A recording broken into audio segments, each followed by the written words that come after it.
एक लड़की जिसका जन्म देश के सबसे प्रतिष्ठित राजनीतिक परिवार में हुआ, जिसने अपनी दादी और अपने पिता को प्रधानमंत्री के पद पर देखा और साथ ही उनकी निर्मम हत्या का दर्द भी सहा। एक लड़की जिसको अपने स्कूल के दिनों के मित्र से प्यार हुआ और उस प्यार को शादी के अंजाम तक पहुंचाया।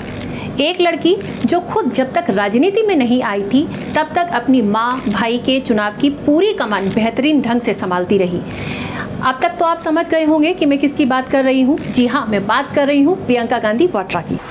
या देवी सर्वभूतेषु शक्तिरूपेण संस्थिता नमस्तस्यै नमस्तस्यै नमस्तस्यै नमो नमः। वर्तमान में प्रियंका गांधी कांग्रेस पार्टी की महासचिव हैं। प्रियंका गांधी का जन्म 12 जनवरी 1972 को दिल्ली में हुआ था। शिक्षा भी दिल्ली में हुई। बचपन से प्रियंका अपनी दादी और पिता के साथ रायबरेली और अमेठी जाती रही हैं। रायबरेली और अमेठी के लोग आज भी गांधी परिवार को बहुत प्यार करते हैं और उसमें भी खास तौर से प्रियंका से। बचपन से बॉयकट पाल रखने के कारण प्रियंका को अमेठी में प्यार से लोग भैया जी कहकर बुलाते हैं। प्रियंका के व्यक्तित्व में लोगों को इंदिरा जी की छवि भी दिखती है। एक राजनीतिक परिवार से आने के बाद भी सक्रिय राजनीति को लेकर प्रियंका थोड़ा सा असमंजस में थी।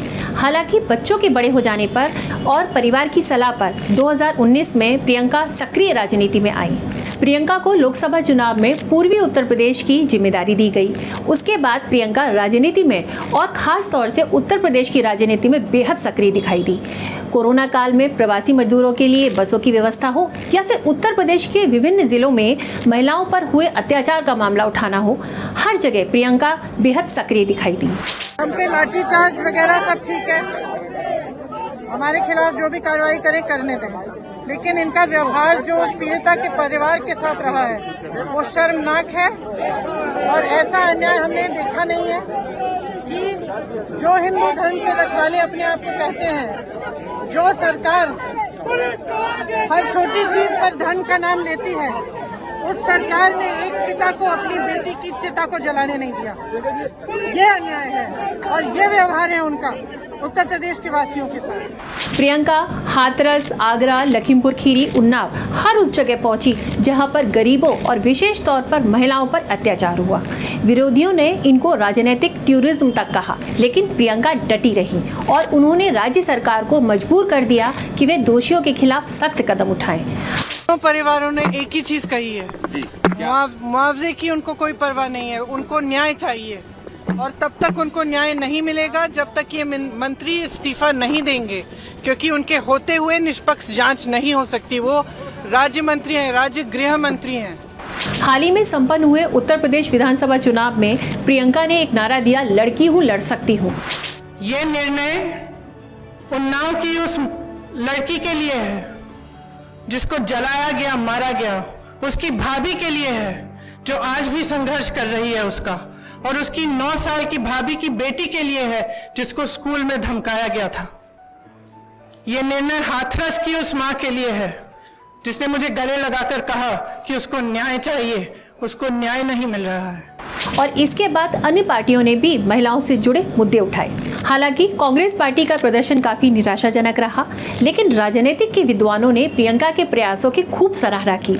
लोगों ने माना कि प्रियंका कम से कम इस बात में सफल रही कि वे ये दिखा सके कि कांग्रेस पार्टी अभी भी जमीनी स्तर पर सक्रिय है और आम लोगों के मुद्दे उठाती रही है। प्रियंका ने एक नई तरह की पॉलिटिक्स शुरू की है, जिसमें वे जमीन पर उतरकर आम आदमी से संवाद स्थापित करती हैं। आपको ऑनलाइन पढ़ाई करने का माध्यम है, लेकिन इसके अलावा आपको सशक्त बनाने के लिए हमने बहुत सारी ऐसी घोषणाएं की हैं जिनको रखने का हम वचन दे रहे हैं।